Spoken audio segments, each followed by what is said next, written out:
Assalamualaikum warahmatullahi wabarakatuh. Hello guys, I'm Marisa Septariani and my partner. I'm Miksan Marifat. Today we are at Ampera Bridge and we're gonna tell you about Ampera Bridge. Let's go! The Ampera Bridge is one of the iconic historical spots in Indonesia. This bridge has an important role for the people of the Palembang city, South Sumatra.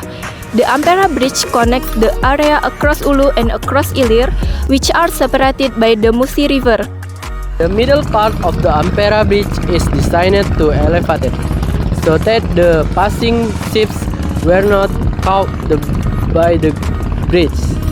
There are mechanical devices is the form of two pendulums weighing 500 tons each on two towers on the bridge.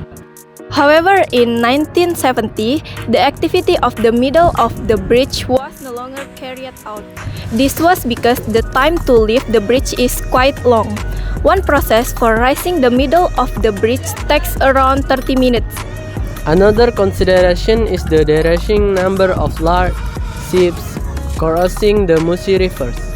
Afterward, in 1990, the two pendulums on the two bridge towers were lowered. This bridge was named Sukarno Bridge as an expression of gratitude from South Sumatra Province to President Sukarno in realizing the ideal of the people of South Sumatra, especially Palembang. But it changed along with the political condition of the country. The name of the bridge was equated with the slogan of the Indonesian nation in 1960, namely the mandate of the people's suffering or aborifed to Ampera. This name is a symbol of the independence from the mandate of the suffering peoples of Palembang. Paint coloring on the Ampera Bridge has changed several times. At first, this bridge was given a gray color. Then, around 1970 to the 1980s, it changed color to yellow. Then, it changed again to red until now. Technically, the Ampera Bridge is 1,100 meters long and is a composite girder bridge. This bridge has a main span length of 3,054 meters and a bridge width of 22 meters, has 4 lanes. Each lane is 3.5 meters wide and has 2 sidewalls. Each sidewall is 2 meters wide.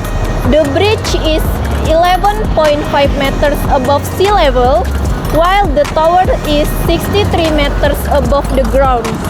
The distance between the tower is about 75 meters. Meanwhile, the weight of the bridge is around 944 tons. The foundation used is H-shaped steel pile. The Ampera Bridge consists 7 spans.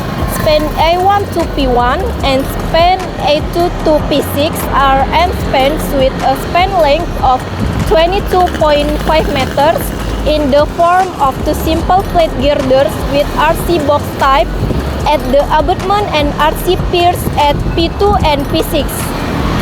Span P1 to P2, span P2 to P3, span P4 to P5, and span P5 to P6 are spans with a length of 58.5 meters in the form of a continuous plate girder with RC rigid frame on pillars P2 to P5.